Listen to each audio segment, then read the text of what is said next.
پرانے وقتوں کی بات ہے کہ ایک ملک پر ایک بادشاہ حکومت کیا کرتا تھا۔ اس بادشاہ کا ایک وزیر تھا جس سے بادشاہ بڑی محبت کرتا تھا اور اسے انعام و اکرام سے نوازتا رہتا تھا۔ لیکن ایک شخص اس دربار میں ایسا بھی تھا جو بادشاہ کے اس وزیر سے بہت جلتا تھا اور حسد کرتا تھا کہ یہ بادشاہ کے اتنے قریب کیوں ہے۔ اسی وجہ سے وہ اکثر پریشان رہتا اور موقع کی تلاش میں رہتا کہ کب موقع ملے اور وہ کب اس وزیر کو بادشاہ کی نظروں میں گرا سکے۔ ہر روز ایک نئی تدبیر سوچتا، شیطان بھی اسے اس برے کام پر اکساتا رہتا۔ آخر ایک دن اس نے ایسی سازش تیار کر ہی لی۔ ایک دن وہ بادشاہ کے پاس گیا اور مسکینی سی شکل بنا کر کہنے لگا، بادشاہ سلامت، مجھے اس خبر کو دیتے ہوئے بڑا افسوس ہو رہا ہے، لیکن کیا کروں، آپ کا نمک کھایا ہے، اس خبر کو چھپا بھی نہیں سکتا۔ بادشاہ نے اس سے کہا، کیا کہنا چاہتے ہو، ذرا کھل کر بولو۔ اس نے کہا، بادشاہ سلامت، آپ کا وزیر جس کے بارے میں آپ کی رائے بڑی اچھی ہے، جس کو آپ نے سب سے زیادہ انعام و اکرام سے نواز رکھا ہے، وہ آپ کے پیچھے کیا کیا بولتا ہے میں آپ کو بتا نہیں سکتا۔ بادشاہ نے اس سے کہا، سیدھے طریقے سے بتاؤ وہ کیا کہتا ہے۔ اس حاسد نے جب دیکھا کہ بادشاہ کو غصہ آ گیا ہے تو اس نے کہا کہ بادشاہ سلامت، وہ کہتا ہے کہ بادشاہ کے منہ سے بدبو آتی ہے۔ بادشاہ نے اس حاسد سے پوچھا کہ اس بات کا ثبوت کیا ہے۔ حاسد نے بادشاہ سے کہا، بادشاہ سلامت، آپ اسے آزما لیجئے گا، کل جب وہ آپ سے بات کرے گا تو اپنے منہ پر رومال رکھ کر بات کرے گا، اور وہ اسی وجہ سے اپنے منہ پر رومال رکھے گا کہ اسے آپ کے منہ سے بدبو آتی ہے۔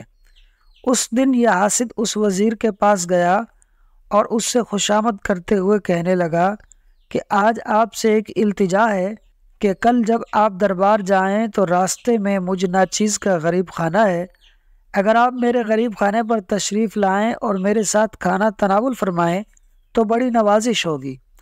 وزیر نے اس شخص کی دعوت قبول کر لی اور دوسرے دن دربار جانے سے قبل اس شخص کے گھر پر چلا گیا۔ حاسد نے جو کھانا تیار کیا تھا اس نے اس میں کچا لہسن بھی ملا دیا تھا۔ کھانا کھا کر وزیر دربار کی جانب روانہ ہو گیا۔ پیچھے پیچھے یہ حاسد بھی دربار میں پہنچ گیا اور دور کھڑے ہو کر تماشا دیکھنے لگا۔ کچھ دیر کے بعد بادشاہ نے وزیر کو بلایا اور ان کے درمیان گفتگو ہونے لگی۔ بادشاہ نے وزیر سے کہا کہ ذرا میرے اور قریب آ جائے۔ اب وزیر نے سوچا کہ میرے منہ سے کچے لہسن کی بدبو آ رہی ہے، کہیں یہ بادشاہ کو ناگوار نہ گزرے۔ وزیر نے اپنے منہ پر رومال رکھ لیا۔ اب کیا تھا، بادشاہ کو اس حاسد کی بات پر یقین آ گیا۔ بادشاہ کو وزیر پر بہت غصہ آیا، مگر اس نے اپنے غصے کو ظاہر نہ ہونے دیا، لیکن اندر سے بادشاہ شدید غصے میں تھا۔ بادشاہ نے ایک خط لکھا اور اس وزیر سے کہا کہ یہ خط فلاں حاکم کو دے آؤ۔ اب وزیر نے وہ خط لیا اور دربار سے نکلنے لگا تو وہ حاسد بھی ساتھ ساتھ چلنے لگا اور آج کی ساری کارروائی کے بارے میں پوچھنے لگا۔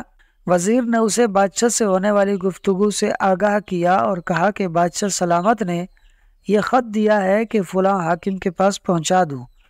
اب اس حاسد نے دیکھا کہ بادشاہ نے تو اس وزیر کو کچھ نہیں کہا، اس لیے ممکن ہے کہ اس خط میں کسی انعام وغیرہ کا تذکرہ ہو، لہٰذا اب مکاری کرتے ہوئے کہنے لگا، آپ کیوں یہ زحمت کرتے ہیں، میں اس حاکم کی طرف ہی جا رہا ہوں، اس خط کو اس کے پاس میں پہنچا دیتا ہوں۔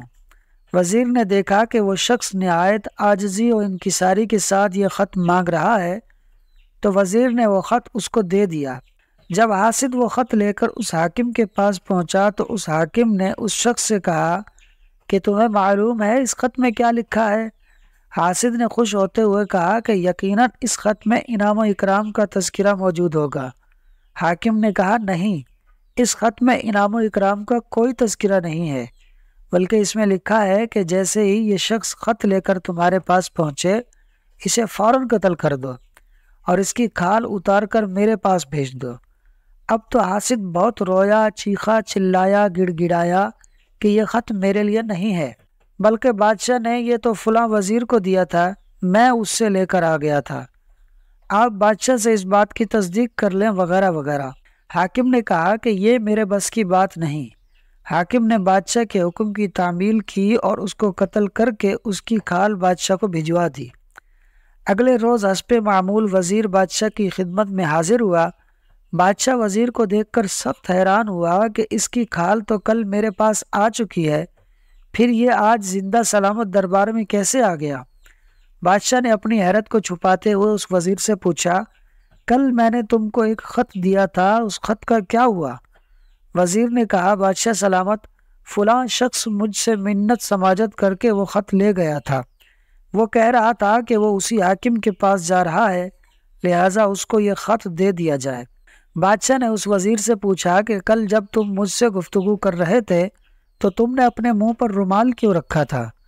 وزیر نے کہا، بادشاہ سلامت، کل دربار میں آنے سے پہلے اس شخص نے جو خط لے کر حاکم وقت کے پاس گیا ہے، اس نے میری دعوت کی تھی اور جو سالن میں نے اس کے گھر کھایا تھا اس میں کچا لہسن ملا ہوا تھا، اور کھانا کھا کر میں آپ کے دربار میں حاضر ہو گیا۔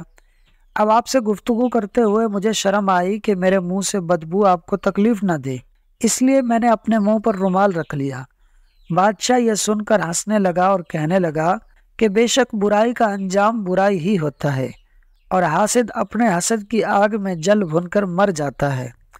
حسد اصل میں رب کی تقسیم پر راضی نہ ہونے کا نام ہے۔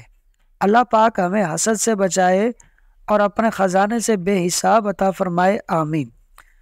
دوستو، ویڈیو اچھی لگی ہو تو لائک اور شیئر کر دیں، اور مزید ایسی دلچسپ اور معلوماتی ویڈیوز کو دیکھنے کے لیے ہمارے اس یوٹیوب چینل فاسٹ سنو کو سبسکرائب کر لیں۔ شکریہ۔ الحمد